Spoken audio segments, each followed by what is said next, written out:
Hello दोस्तों, स्वागत है आपका रेलवे की पाठशाला पे। और दोस्तों, कल हमने सीखा था आईयूपीएसी नामकरण। उसमें हमने आधा देखा था, एल्केन का नामकरण हमने सीख लिया था। तो आज के इस वीडियो में हम देखेंगे एल्केन का नामकरण, एल्काइन का नामकरण।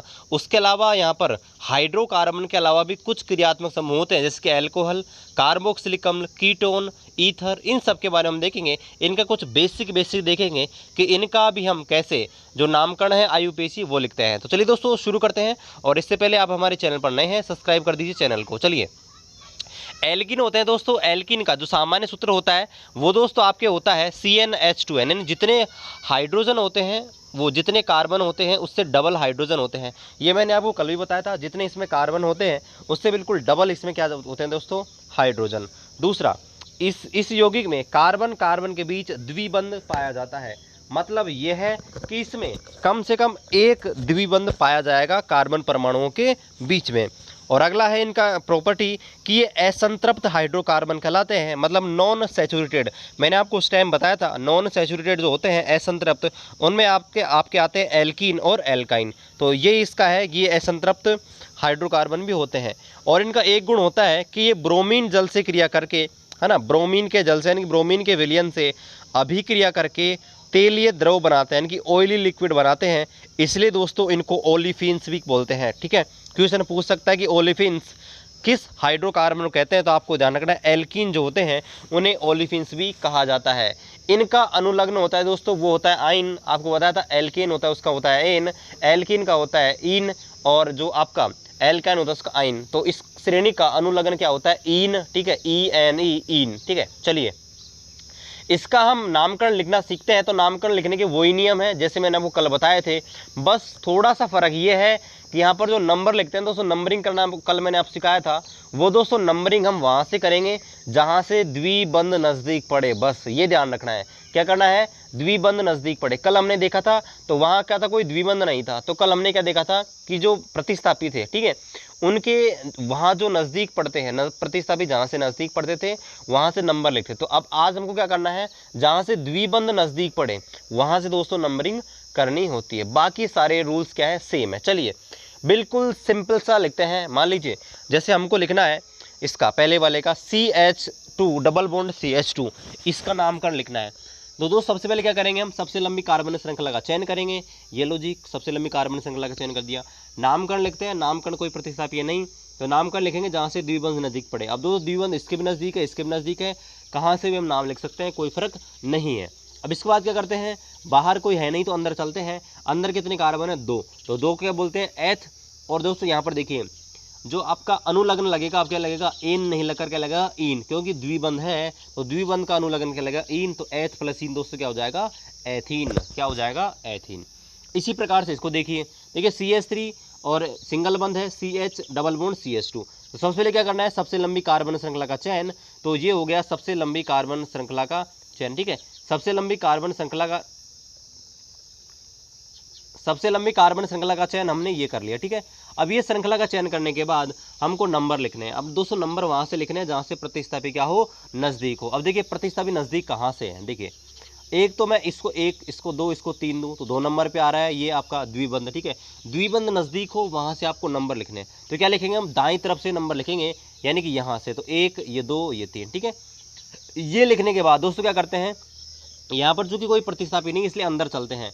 अब अंदर चलते हैं, अंदर का मतलब 3 कार्बन है और 3 कार्बन को बोलते हैं प्रोप, और इसका लगता है अनुलग्न इन, तो इसका नाम हो जाएगा दोस्तों प्रोपीन। क्या नाम हो जाएगा दोस्तों, प्रोपीन। चलिए अगला देखते हैं। अगला है यहाँ पर देखिए, ये सेम बिल्कुल सेम सा ही है। यहाँ पर देखिए कुछ भी नहीं है, यहाँ पर बस फर्क ये है, देखिए यहाँ पर हमने क्या कर दिया, सबसे पहले सबसे लंबी कार्बन श्रृंखला का चयन कर दिया। कार्बन श्रृंखला का चयन करने के बाद हमने क्या किया, यहाँ पर देखिए यहाँ पर नंबरिंग दी। अब नंबर अगर यहाँ से लिखेंगे ना तो 3 नंबर पे द्विबंध आ रहा है, लेकिन अगर दाईं ओर से नंबरिंग देंगे तो ये द्विबंध है वो एक ही नंबर पे आ रहा है। देखिए तो नंबरिंग करेंगे दाईं ओर से, तो देखिए 1, 2, 3, 4, बाहर कोई प्रतिस्थापन नहीं, तो अंदर वाले का नाम लिखेंगे। तो अंदर वाले में देखिए कितने कार्बन है, 4, तो क्या 4 कार्बन को बोलते हैं ब्यूट। और यहाँ पर दोस्तों 1 नंबर पर इन लग रहा है तो ब्यूटीन। तो दोस्तों यहाँ पर देखिए आपको एक चीज़ ध्यान रखनी है, अगर ये द्विबंध है ना बीच में आता है ना तो आपकी समस्या आती है। अगर बीच में नहीं आता तो सीधा ही ब्यूटीन लिख देंगे, लेकिन अगर बीच में आता है तो यहाँ पर थोड़ी समस्या हो जाती है। फिर क्या करते हैं, फिर मैं आपको बताता हूँ। जैसे अगला एग्जाम्पल है ये, ठीक है।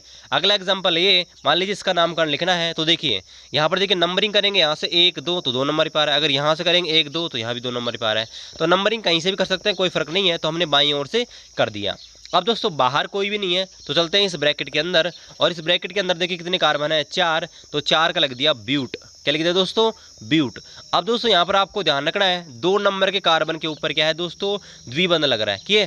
क्या लग रहा है, 2 नंबर के कार्बन के ऊपर द्विबंध लग रहा है, इसका इसलिए इसका नाम हो जाएगा ब्यूटटूइन। क्या नाम हो जाएगा दोस्तों, ब्यूट, और ऐसे लिखेंगे ब्यूटटूइन। लेकिन दोस्तों ये ब्यूटटूइन थोड़ा अच्छा नहीं लगता है, इसलिए इसका नाम 2 ब्यूटीन भी बोल देते हैं। ठीक है, 2 ब्यूटीन भी बोल देते हैं, दोनों ही सही है। ब्यूटटूइन या फिर 2 को आगे लेके 2 ब्यूटीन बोल देते हैं, दोनों ही सही है। चलिए मान लीजिए इसका नामकरण हमको लिखना है और इसका नामकरण लिखना है, तो दोस्तों देखिए कैसे लिखेंगे। दोस्तों पिछली बार तो यहाँ पर सिंपल पूछे गए थे रेलवे में, लेकिन हो सकता है अब की बार थोड़ा एडवांस लेवल आ जाए, तो यहाँ पर हम उसको वो भी एडवांस लेवल यहाँ पर देखते हैं। चलिए तो यहाँ पर देखिए इसका नामकरण लिखना है, तो क्या करेंगे, नंबर लिखेंगे। अब देखिए 1 2 3, तब भी यहाँ से द्विबंध है वो 3 नंबर पर आ रहा है, लेकिन यहाँ से 1 2 2 ही नंबर पर आ रहा है। तो दोस्तों नंबरिंग करेंगे यहाँ से दाईं ओर से नंबरिंग करेंगे 1 2, तो 2 नंबर पर है। तो देखिए क्या लिखेंगे, कितने कार्बन है, 1 2 3 4 5, तो पेंट। ठीक है, एक द्विबंध है तो क्या लिख दिया, पेंटीन। और द्विबंध कहाँ पे दोस्तों, 2 नंबर पे, तो क्या लिखेंगे, 2 पेंटीन। क्या लिखेंगे, 2 पेंटीन। ठीक है, इसी प्रकार से देखो ये सेम पेंटीन है, लेकिन द्विबंध कहाँ पे है, 1 नंबर पे, तो क्या लिखेंगे, 1 पेंटीन। क्या लिखेंगे दोस्तों, 1 पेंटीन। चलिए अगला देखते हैं। अब देखिए मान लीजिए इसका नामकरण हमको लिखना है, तो सबसे पहले क्या करेंगे, सबसे लंबी कार्बन श्रृंखला का चयन हम करने वाले हैं। तो दोस्तों हो सकता है कि आप इस वाली श्रृंखला का चयन करेंगे, तो इसमें देखिए 1 2 3 4 5 कार्बन आएंगे। लेकिन दोस्तों आपको एक चीज़ ध्यान रखनी है, आपको द्विबंध को या त्रिबंध को प्राथमिकता देनी है। क्या करना है दोस्तों, द्विबंध को या त्रिबंध को प्राथमिकता देनी है, भले ही आपकी जो श्रृंखला है वो छोटी हो जाए, ये चीज़ ध्यान रखनी है। ठीक है, नियम में थोड़ा सा चेंज करना है। ठीक है, यानी कि दोस्तों भले ही आप इस वाली श्रृंखला का चयन करेंगे तब आपके 5 आता हो, लेकिन दोस्तों आपको एक चीज़ ध्यान रखना है कि यहाँ पर द्विबंध नहीं आ रहा, तो अगर हम ये वाली श्रृंखला का चयन करते हैं तो देखिए यहाँ पर द्विबंध आ रहा है। ठीक है, तो ये वाली श्रृंखला का चयन कर लिया, भले ही 4 कार्बन इसके अंदर आते हों। ठीक है, ये कर लिया। इसके बाद दूसरा स्टेप क्या करना है, हमको नंबरिंग करनी है। नंबरिंग कहाँ से करनी है, जहाँ से या तो आपका प्रतिस्थापी या द्विबंध नज़दीक पड़े। तो दोस्तों यहाँ पर देखिए प्रतिस्थापी तो इतनी दूर है 2 नंबर पे, लेकिन यहाँ पर द्विबंध है, यहाँ से नज़दीक पड़ रहा है, तो इसको 1 इसको 2 इसको 3 इसको 4 हमने लिख दिया। ये सब करने के बाद हम क्या करते हैं, इस श्रृंखला से बाहर जो भी हैं दोस्तों उनका नामकरण करते हैं। तो बाहर कौन है, ये रहा, और इसको क्या बोलते हैं दोस्तों, एथिल। क्या बोलते हैं, एथिल। तो क्या लिखेंगे, एथिल कहाँ पे भाई, ये 2 वाला नंबर है, ये कार्बन है 2 नंबर का है, तो क्या बोलेंगे इसको, 2 एथिल। क्या बोलेंगे दोस्तों, 2 एथिल। और इसके बाद दोस्तों अंदर चलते हैं, अंदर देखिए कितने कार्बन है, 4, और 4 कार्बन ब्यूट है, लेकिन यहाँ पर एक सिंगल बंद, एक आपके द्विबंध है 1 नंबर पे, 1 नंबर द्विबंध लिखेंगे 2 एथिल 1 ब्यूटीन। क्या लिखेंगे, 2 एथिल 1 ब्यूटीन, या इसको डायरेक्ट लिख सकते हैं 2 एथिल ब्यूटीन, तब भी आपका सही रहेगा। चलिए इसका और लेवल देख लेते हैं, और एडवांस लेवल। मान लीजिए इसका नामकरण हमको लिखना है, तो क्या करना है, देखिए सबसे पहले सबसे लंबी कार्बन श्रृंखला का चयन करना है, तो सबसे लंबी कार्बन श्रृंखला का चयन हो जाएगा ये। अब इसके ऊपर नंबरिंग करनी है, द्विबंध कहाँ से नज़दीक आ रहा है, इस नंबर से, तो 1 2 3 लिख दिया। अब क्या करना है, जो बाहर है उनका नाम लिखते हैं। बाहर कौन है, ये CH3 के नंबर पर 2 नंबर पे लिख दिया, 2 नंबर पे मैथिल। क्या लिख दिया, 2 नंबर पे मैथिल। और उसके बाद में अंदर चलते हैं, अंदर कितने कार्बन है, 3, 3 को क्या बोलते हैं, प्रोपीन। और सिंगल बंद कहाँ पे, 1 नंबर पे, तो इसलिए आ जाएगा 1 प्रोपीन। क्या आ जाएगा दोस्तों, 1 प्रोपीन। चलिए अगला देखते हैं। मान लीजिए आपको इसका लिखना है, तो सबसे पहले क्या करेंगे, सबसे लंबी कार्बन श्रृंखला का चयन करेंगे। ये कर लिया जी। ठीक है, ये वाली श्रृंखला का हमने कर लिया। अब क्या करेंगे, नंबर लिखेंगे। नंबर कहाँ से लिखेंगे, जहाँ से आपका द्विबंध नज़दीक पड़े। क्या दोस्तों, द्विबंध नज़दीक पड़े, इसको ध्यान नहीं रखना है, प्रतिस्थापी का ध्यान नहीं रखना है। अगर द्विबंध है तो पहले द्विबंध को प्राथमिकता देंगे। ठीक है, प्रायोरिटी किसको देंगे दोस्तों, द्विबंध को। द्विबंध का नाम लिखेंगे यहाँ से 1 2 3। ठीक है, 3 लिख लिया। अब ये सब करने के बाद आपको लिखना है बाहर का नाम। तो देखिए क्लोरो है, क्लोरो कितने नंबर पे, 3 नंबर पे, तो क्या लिखेंगे, 3 क्लोरो। क्या लिखेंगे दोस्तों, 3 क्लोरो। और अंदर चलते हैं, 1 2 3 कार्बन है, तो प्रोपीन, लेकिन कितने नंबर पे है द्विबंध, 1 नंबर पे, तो क्या लिखेंगे, 1 प्रोपीन। क्या लिखेंगे, 1 प्रोपीन। चलिए अगला देखते हैं। मान लीजिए इसका नामकरण आपको लिखना है, तो देखिए इसका नामकरण लिखने के लिए आपको क्या करना पड़ेगा, सबसे पहले सबसे लंबी कार्बन श्रृंखला का चयन करना होगा। मान लीजिए आपको सबसे लंबी कार्बन श्रृंखला का चयन करना है, तो कौन सी करेंगे, ये वाली। ये लो जी, ये सबसे लंबी कार्बन श्रृंखला का चयन हो गया। अब क्या करेंगे, इसके ऊपर नंबर लिखेंगे। तो दोस्तों नंबर कहाँ से लिखते हैं, जहाँ से आपका द्विबंध नज़दीक पड़े हैं। अब दोस्तों नंबर देखिए, यहाँ से 1 2 नंबर पे है, यहाँ से भी 2 नंबर पे है, लेकिन हम बाईं ओर से लिखेंगे क्योंकि क्लोरीन को भी और प्राथमिकता यहाँ पर मिल जाएगी। तो यहाँ पर दोस्तों हमने नंबर लिख दिए बाईं ओर से 1 2 3 और 4। ये नंबर लिखने के बाद क्या करते हैं दोस्तों, जो बाहर है उसका नाम लिखते हैं। बाहर कौन है, क्लोरीन, और क्लोरीन कहाँ पे है, 1 नंबर पे। तो क्या लिख दिया, 1 क्लोरो। क्या लिख दिया दोस्तों, 1 क्लोरो। और इसके बाद अंदर चलते हैं, 1 2 3 4। तो यहाँ पर ब्यूटीन क्या हो गया, 4 को क्या बोलते हैं दोस्तों, ब्यूटीन। और ब्यूटीन में आप देखिए द्विबंध कहाँ पे है, द्विबंध ये रहा देखो इधर। तो पहले कौन आ रहा है, 2 या 3, तो पहले आ रहा है 2, इसलिए लिखेंगे 2 ब्यूटीन। क्या लिखते हैं दोस्तों, 2 ब्यूटीन। ठीक है, तो इस प्रकार से हमने देख लिया कि यहाँ पर आप एल्कीन का नामकरण किस प्रकार से लिखते हैं। चलिए यहाँ पर एक लास्ट देखते हैं एल्कीन का थोड़ा सा। अगर एक से ज़्यादा एल्कीन आ जाते हैं तो एक से ज़्यादा द्विबंध आ जाएँ तो फिर क्या स्थिति होगी। ठीक है, तो मैंने आपको बताया था अगर कोई चीज़ 2 बार रिपीट होती है उसके लिए डाई का, 3 बार रिपीट होती है उसके लिए ट्राई का, 4 बार रिपीट होती है उसके लिए आपके 4 बार के लिए आपके ब्यूटा। ठीक है, इस प्रकार से आपको ध्यान रखना है, वो टेट्रा। ठीक है, एक के लिए मोनो हाथ लेंगे, लिखता नहीं है, 2 के लिए डाई, 3 के लिए ट्राई और 4 के लिए टेट्रा। ये आपको ध्यान रखना है। मान लीजिए इसका नामकरण हमको लिखना है। अब देखिए इसमें सबसे लंबी कार्बन श्रृंखला तो यही रह जाएगी। और नंबर कहाँ से लिखें, नंबर देखिए कहाँ से लिख लीजिए, क्योंकि दोस्तों नंबर लिखेंगे यहाँ से भी 1 नंबर पे द्विबंध है और यहाँ से भी 1 नंबर पे द्विबंध है। तो नंबर हमने लिख लिया। नंबर लिखने के बाद, ठीक है, नंबर लिख दिया। नंबर लिखने के बाद आपको देखिए कैसे लिखना है कि द्विबंध कहाँ है। एक तो देखिए 1 नंबर पे है द्विबंध, एक यहाँ से 3 नंबर पे है, तो लिख दिया 1 नंबर पे है और 3 नंबर पे है। क्या है आपके ब्यूटा। ब्यूटा क्यों लिखेंगे, इसको लिखने के देखिए 2 तरीके हैं। ठीक है, कैसे लिखेंगे दोस्तों, ये थोड़ा सा अलग है, आपको ध्यान रखना। देखिए 1 3 ब्यूटा, यानी कि 1 और 3 और क्या है, ब्यूट। ठीक है, ब्यूट है तो इसको ब्यूटा लिखते हैं। 1 और 3 पर ब्यूटा है, और क्या है, डाई। डाई का मतलब 2, कहाँ कहाँ, 1 और 3 पे, और इन का मतलब द्विबंध। इसका मतलब ये है कि 1 और 3 नंबर पे इन लग रहा है, मतलब द्विबंध लग रहा है। इसका दूसरा नाम हो जाएगा दोस्तों ब्यूट। तो ऐसे आ जाएगा, यानी कि 4 कार्बन इसलिए ब्यूट लिख दिया। और 1 3 1 नंबर पे और 3 नंबर पे क्या है, डाई इन। क्या दोस्तों, डाई इन। चलिए इसी प्रकार से हम देख लेते हैं एल्काइन का। एल्काइन का सूत्र कैसे लिखते हैं। एल्काइन का सामान्य सूत्र आपको बताया था, क्या होता है, CnH2n-2। ये इसका सामान्य सूत्र होता है। और ये भी आपके असंतृप्त हाइड्रोकार्बन में आते हैं, मतलब अनसैचुरेटेड आपके इसके अंदर आते हैं। ठीक है, अब यहाँ पर आपको ये ध्यान रखना है कि इस श्रृंखला का सबसे लघुतम सदस्य होता है, उसमें कितने कार्बन होते हैं, 2। अब देखिए आपको एक चीज़ मैं बता दूं, एल्केन जो होते हैं, ठीक है, एल्केन में आपके 1 कार्बन का बना सकता है। अगर उसमें मिनिमम कितने कार्बन चाहिए एल्केन बनाने के लिए, 1। आपने देखा CH4 सबसे छोटा होता है।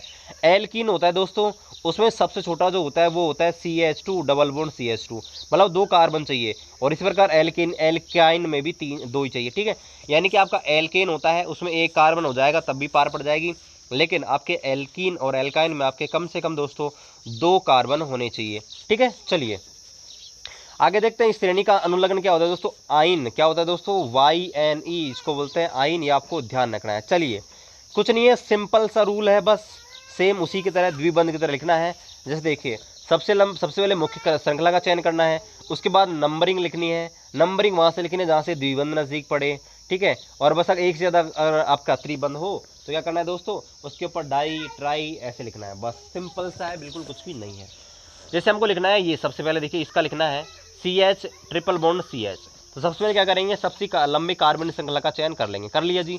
ठीक है, अब इसके बाद क्या करते हैं दोस्तों, इसके बाद यहाँ पर क्या करते हैं, नंबर लिखते हैं 1 2 2 हो गए। ठीक है, अब 2 कार्बन क्या बोलते हैं, एथ, और इसका अनुलग्न क्या हो जाएगा, आइन, क्योंकि त्रिबंध है तो इसका नाम हो जाएगा दोस्तों एथाइन। क्या हो जाएगा, एथाइन। चलिए मान लीजिए इसका लिखना है, तो इसका लिखने के लिए क्या करेंगे, सबसे पहले सबसे लंबी कार्बन श्रृंखला का चयन कर लिया। फिर क्या करेंगे, नंबर लिखें। नंबर कहाँ से लिखेंगे दोस्तों, जहाँ से आपका त्रिबंध नज़दीक पड़े। त्रिबंध यहाँ से नज़दीक है तो इसको 1, इसको 2, इसको 3 लिख दिया। अब दोस्तों नाम कैसे लिखेंगे, अंदर चलते हैं। अंदर कितने कार्बन है, 3। तीनों क्या बोलते हैं, प्रोप। क्या बोलते हैं दोस्तों, प्रोप। तो प्रोप और अनुलग्न क्या लगेगा, त्रिबंध इसलिए आइन, तो क्या नाम लग जाएगा, प्रोपाइन। क्या हो जाएगा दोस्तों, प्रोपाइन। चलिए मान लीजिए आपको इसका लिखना है। ठीक है, इसका लिखना सबसे पहले क्या करेंगे, सबसे लंबी कार्बन श्रृंखला का चयन कर लिया। फिर नंबर लिखेंगे जहाँ से त्रिबंध नज़दीक पड़े, 1 2 3 4 कर लिया दोस्तों। अब इसके बाद क्या करना है, आपको कार्बन संख्या के आधार पर पूर्व लग्न लगाना है। कितने कार्बन है, 4। तो 4 कार्बन को बोलते हैं ब्यूट। ठीक है ब्यूट। और यहाँ पर देखिए एक त्रिबंध इसलिए क्या बोलेंगे, आइन, तो क्या हो जाएगा, तो ब्यूटाइन। क्या हो जाएगा दोस्तों, ब्यूटाइन। और 1 नंबर पे अगर आपका त्रिबंध है तो उसको ज़रूरी नहीं है कि उसके ऊपर एक ब्यूटाइन लिखे, ब्यूटाइन भी लिख सकते हो या ब्यूटेन भी लिख सकते हो, कोई फ़र्क नहीं पड़ता।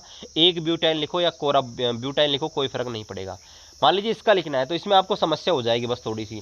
इसमें दोस्तों है ये सेम ही, लेकिन आपको ये ध्यान रखना है कि ये आपका त्रिबंध है ना 2 नंबर पे आ रहा है। कहाँ आ रहा है? 2 नंबर पे। तो हमको बस ये लिखना पड़ेगा कि 2 नंबर पे क्या आ रहा है, आपका जो त्रिबंध है वो आ रहा है। क्या लिखेंगे इसको?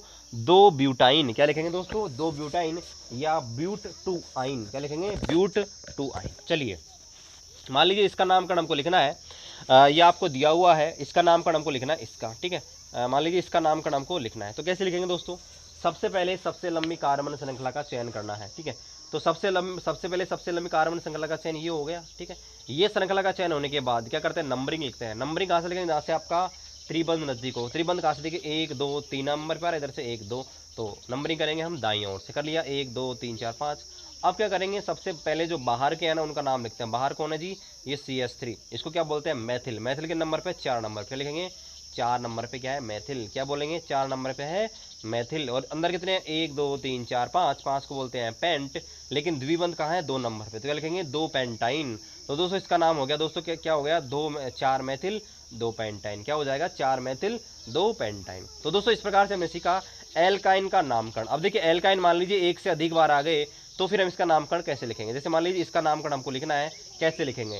तो दोस्तों देखिए इसका नामकरण लिखने के लिए वही सेम प्रोसेस है कि आपको सबसे लंबी कार्बन श्रृंखला का चयन करना है। कर लिया।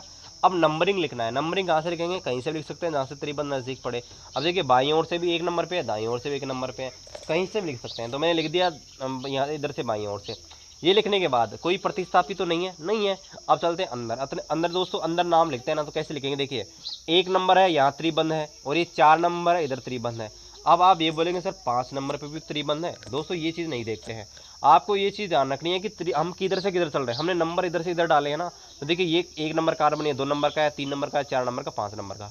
तो हम क्या बोलेंगे कि 1 नंबर पे है और 4 नंबर पे है। तो 1 नंबर पे है और 4 नंबर पे क्या है? डाई इन। क्या है?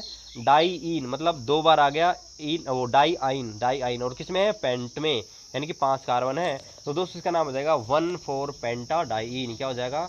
1,4 पेंटाडाईन। या इसका दूसरा तरीका है कि पेंट लिखकर, क्या लिखेंगे? पेंट लिखकर, पेंट लिख दिया, 5 कार्बन है, और फिर क्या बोलेंगे? 1 नंबर पे और 4 नंबर पे क्या है? डाई आइन, मतलब क्या है? आइन 2 बार आ रहा है, ठीक है दोस्तों। तो ये था आपका एल्काइन का नामकरण। अब हम सीखते हैं कि अगर हमको कोई ऐसे सूत्र दे रखा है, ठीक है, मान लीजिए ये आपको रासायनिक नाम दे रखा है, ये सूत्र लिखना आपसे पूछे, ठीक है, उल्टा आपसे पूछ ले कि आपसे बोल दे कि 4 क्लोरो 1 ब्यूटाइन का रासायनिक सूत्र क्या होगा, ठीक है।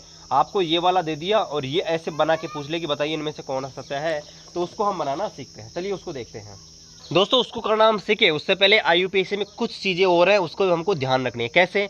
मान लीजिए रूढ़ पद्धति आपको बताई थी ना, रूढ़ पद्धति में, तो वहाँ पर उसमें कुछ चीज़ें हैं जो आपको ध्यान रखनी है। पहला यहाँ पर देखिए आइसोपेंटेन का पूछ ले, आइसोपेंटेन क्या होता है, और आइसोपेंटेन और आइसोब्यूटेन, ये दोस्तों कई बार पूछ लिया जाता है। अब दोस्तों आइसो क्या होता है ये आपको ध्यान रखना है। आइसो उस चीज़ को बोलते हैं जहाँ पर एक ऐसे ये जो कार्बन है ना ये नीचे हो, यानी कि एक प्रतिस्थापी अगर CH3 होता है तो दोस्तों उस संरचना को बोलते हैं आइसो। क्या बोलते हैं? आइसो। अगर एक ऐसे CH3 अगर लटका हुआ है, एक प्रतिस्थापी ऐसे लटका हुआ है, तो दोस्तों उसको बोलते हैं आइसो। और दोस्तों आइसोपेंटेन जब नाम लिखते हैं तो आपको एक चीज़ ध्यान रखनी होती है कि रूढ़ पद्धति में आइसो जब लिखते हैं आइसोपेंटेन तो टोटल कार्बन गिनते हैं, मतलब 1 2 3 4 5, इसलिए इसका नाम हो गया आइसोपेंटेन। लेकिन अगर इसका IUPAC नाम लिखना है तो कैसे लिखेंगे? आपको अच्छी तरह समझना है। देखिए आइसोपेंटेन होता है ये, मतलब आइसोपेंटेन का मतलब है कि 4 कार्बन तो ऐसे लिख दिए, 1 लटका दिया, 5 टोटल लेने हैं। पेंटेन का मतलब 5 कार्बन लेने हैं और 1 लटका देना है, इसको बोलते हैं आइसोपेंटेन, ठीक है। अब आपको इसका IUPAC नाम लिखना है तो सबसे पहले क्या करेंगे? वही सबसे लंबी कार्बन श्रृंखला का चयन करेंगे, फिर नंबरिंग करेंगे, और ये बाहर है इसको लिखेंगे 2 मेथिल और ब्यूटेन, ठीक है। तो इस प्रकार से आपको लिखना है। इसी प्रकार से मान लीजिए आइसोब्यूटेन है, वो आइसोब्यूटेन है, तो आइसोब्यूटेन क्या होता है? आइसो जब भी लिखते हैं दोस्तों तो टोटल कार्बन गिनते हैं, मतलब देखिए 1 2 3 4, इसलिए इसका नाम हो गया ब्यूटेन, ठीक है, डायरेक्ट। ये रूढ़ पद्धति का सूत्र है, ठीक है, रूढ़ पद्धति में ऐसे लिखते हैं, ठीक है। लेकिन अगर इसका IUPAC नाम पूछे तो क्या करेंगे? सबसे पहले सबसे लंबी कार्बन श्रृंखला का चयन करेंगे, फिर नंबरिंग लिखेंगे, इसका लिखेंगे, ये है आपका प्रतिस्थापी, इसको बोलते हैं 2 नंबर में मैथिल है, और फिर लिखेंगे प्रोपेन। इसी प्रकार दोस्तों नियो क्या होता है, ठीक है, नियो पेंटेन क्या होता है? नियो उसको बोलते हैं जब आपके 2 ऊपर नीचे ऐसे प्रतिस्थापी एक ही कार्बन पर जुड़े होते हैं। क्या होते हैं? जब एक ही कार्बन पर दो CH3 प्रतिस्थापी, जो दो CH3 मेथिल आपके जुड़े होते हैं दोस्तों, उसको बोलते हैं नियोपेंटेन। और आपको ये चीज़ ध्यान रखनी है, रूट पद्धति में जब नामकरण लिखते हैं तो टोटल कार्बन को गिन के लिखते हैं। मतलब पेंटेन का मतलब क्या है नियोपेंटेन का, कि टोटल 5 है। देखिए 5 गिनते हैं, देखिए 1 2 3 4 और एक ऊपर 5। लेकिन जब इसका IUPAC नाम लिखेंगे तो क्या करेंगे, सबसे पहले सबसे लंबी कार्बन श्रृंखला का चयन करेंगे, फिर नंबरिंग लिखेंगे, और फिर देखिए ये 2 नंबर पे, ये 2 नंबर पे, 2 नंबर पे, 2 नंबर पे डाई मेथिल है, और फिर प्रोपेन है, ऐसे लिखते हैं। तो दोस्तों ये आपको ध्यान रखना है, ठीक है। अब चलिए मैं आपको बताता हूँ, अगर आपको ऐसा कोई दे रखा है, मान लीजिए ये दे रखा है 2 मेथिल ब्यूटेन, और इससे आपको इसका ये इसके रूप में, समीकरण के रूप में आपको लिखना है, तो फिर हम कैसे लिखेंगे। तो दोस्तों आपको ये चीज़ ध्यान रखनी है कि यहाँ पर IUPAC से अगर हम सूत्र, IUPAC नाम आपको दे रखा है किसी का भी, और उससे हम रासायनिक सूत्र लिखना चाहते हैं, तो आपको पीछे से उस सूत्र को पढ़ना आना चाहिए। क्या करना है? पीछे से उस सूत्र को पढ़ना है, बस, और कुछ भी नहीं है।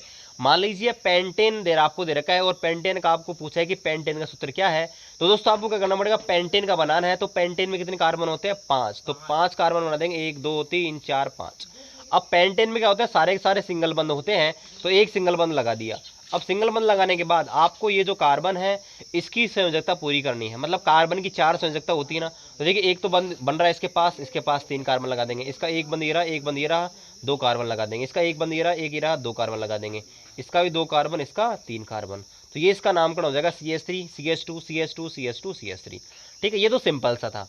मान लीजिए इसका नामकरण हमको लिखना है 2 मेथिल ब्यूटेन का। क्या लिखना है?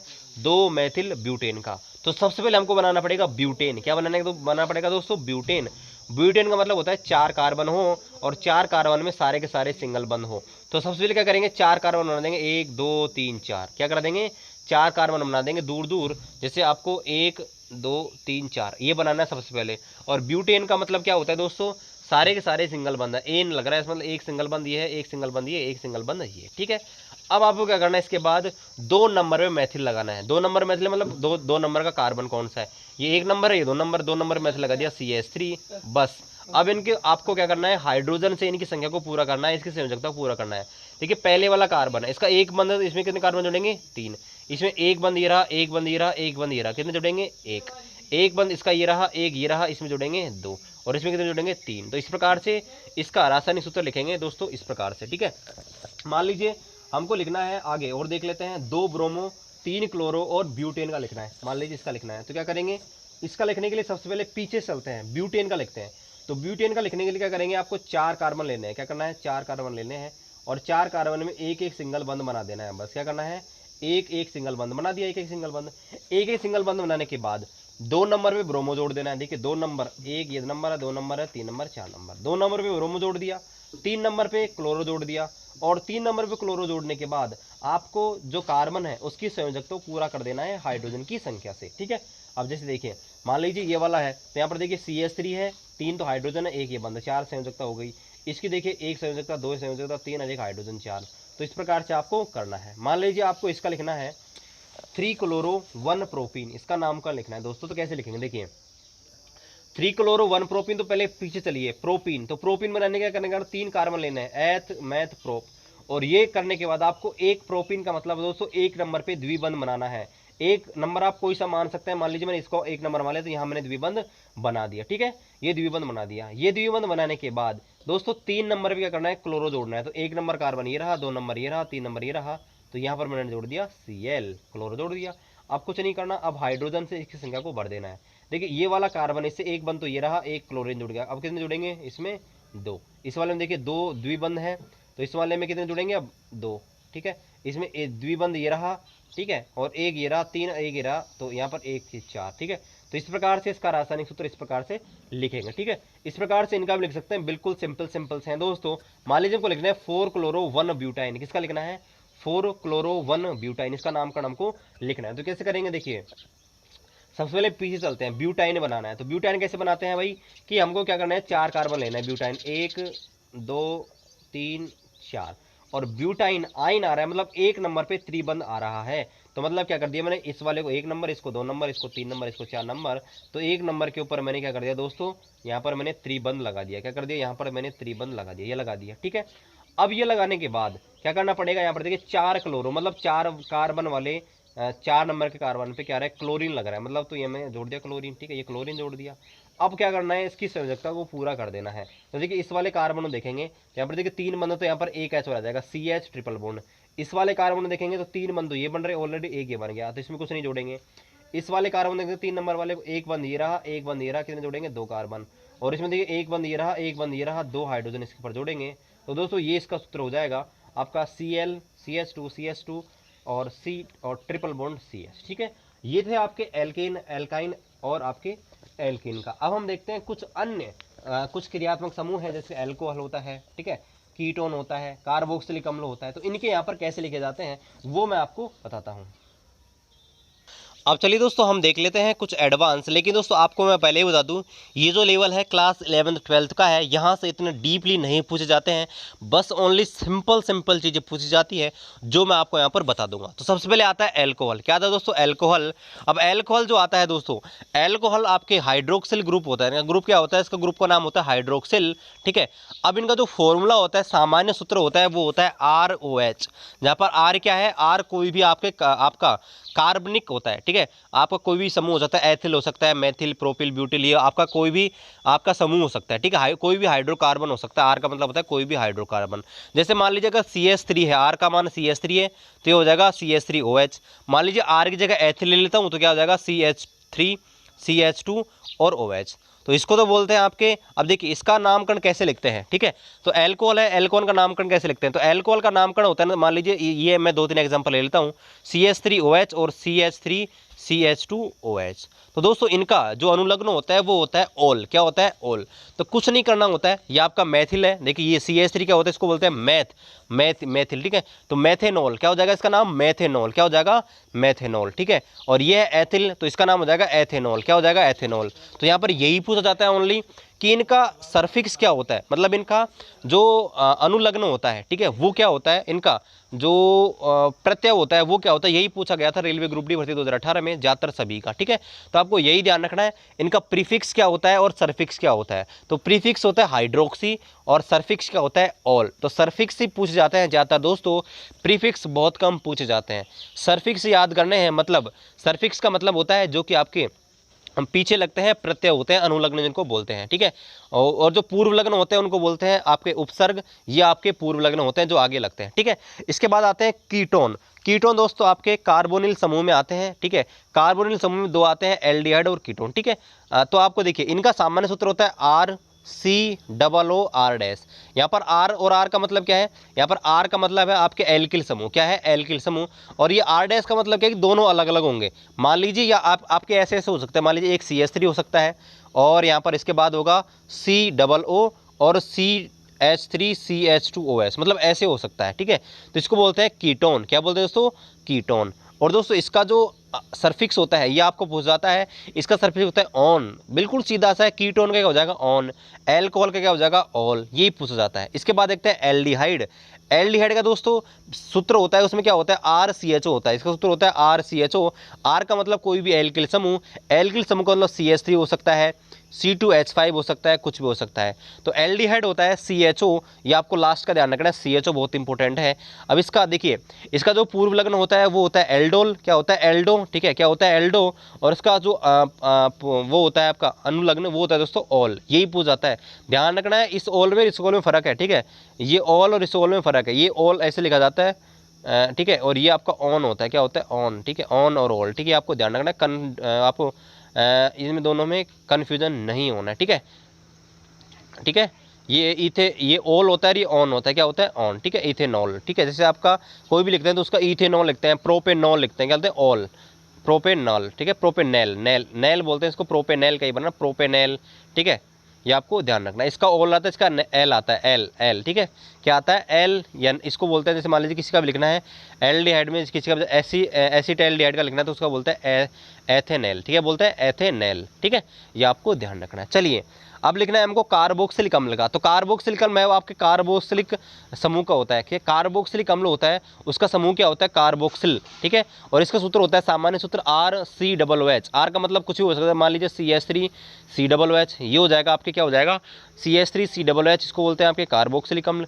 C2H5OH, ठीक है। ये इस प्रकार से इसका संरचना होती है। तो आपको यही ध्यान रखना है, इसका जो पूर्व लग्न होता है वो होता है कार्बोक्सिली, और इसका जो अनुलग्न होता है, ये कई बार पूछा गया है रेलवे ग्रुप डी में, वो होता है ओइक अम्ल। बस यही ध्यान रखना है, ओइक अम्ल।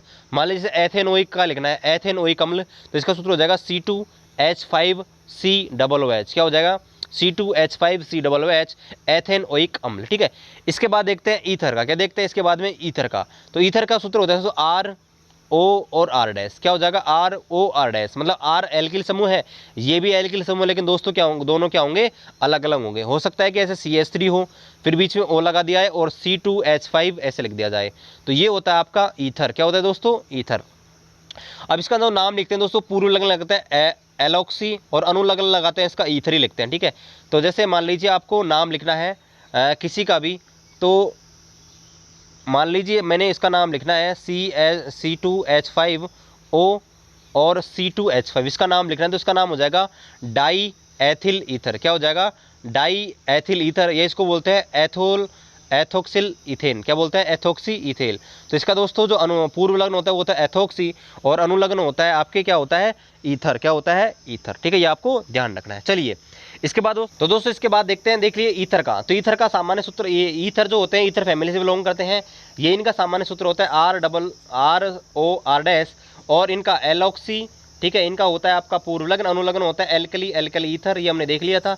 इसके बाद एस्टर का देखते हैं। एस्टर देखिए, एस्टर जो होता है इसका आपका पूर्व लग्न होता है दोस्तों, यही ध्यान रखना है, ज़्यादातर अनुलग्न होते हैं वो यहाँ पर आते हैं इसका, ठीक है। आप देखते हैं ईथर का, तो ईथर का हमने देख लिया था। इसके बाद देखते हैं एस्टर का। तो एस्टर का यहाँ पर एल्कली और एल्केनोइड्स, क्या होते हैं, एल्केनोइड्स, ठीक है, ये आपको ध्यान रखना है। और इसके बाद देखते हैं एमाइड का। एमाइड का जो अनुलग्न होता है वो होता है एमाइड ही होता है। और इसके बाद है एमीन। तो एमीन का भी दोस्तों आप क्या होता है, आपका अनुलग्न एमीन ही होता है। तो आपको बस यही ध्यान रखना है, अनुलग्न पिछली बार पूछे गए थे। एल्कोहल का होता है ऑल, कीटोन का होता है ऑन, एल्डिहाइड का होता है ऑल, ठीक है। वो दूसरे वाला एल है ना, एल, ऑल नहीं एल, ठीक है। जैसे प्रोपेनेल, ठीक है, मैं आपको लिख के बताता हूँ। मान लीजिए आपका ऑल है तो इसका आ जाएगा प्रोपेनॉल। क्या हो जाएगा, ऐसे लिखेंगे प्रोपेनॉल, ठीक है।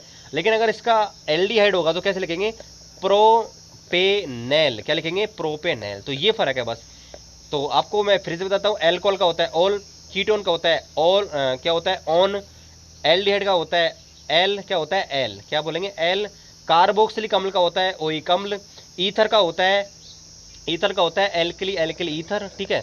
इसके बाद में इस जो एस्टर होता है, एस्टर का होता है एल्कली, एल्केनोइड, ठीक है। इसके बाद जो एमाइड होता है उसका एमाइड होता है, एमीन का एमीन ही होता है। बस यही आपको ध्यान रखना है, क्योंकि दोस्तों इनका जो IUPAC है बहुत ही कठिन है, और वो आपके आती भी नहीं है, क्योंकि दोस्तों 11th-12th में है वो केमिस्ट्री के अंदर, तो इतना डीप हमको पढ़ना भी नहीं है। तो ये दोस्तों मिलते हैं फिर आपसे कल अगले वीडियो में। तो आपको IUPAC है वो कंप्लीट करा दी है, और फिर हम जो केमिस्ट्री की जो बाकी यहाँ पर कुछ टॉपिक बचे हुए हैं उसको आगामी 2 से 3 दिन में खत्म करेंगे, और फिर हम बायोलॉजी शुरू करेंगे। चलिए दोस्तों मिलते हैं आपसे अगले वीडियो में, तब तक जय हिंद।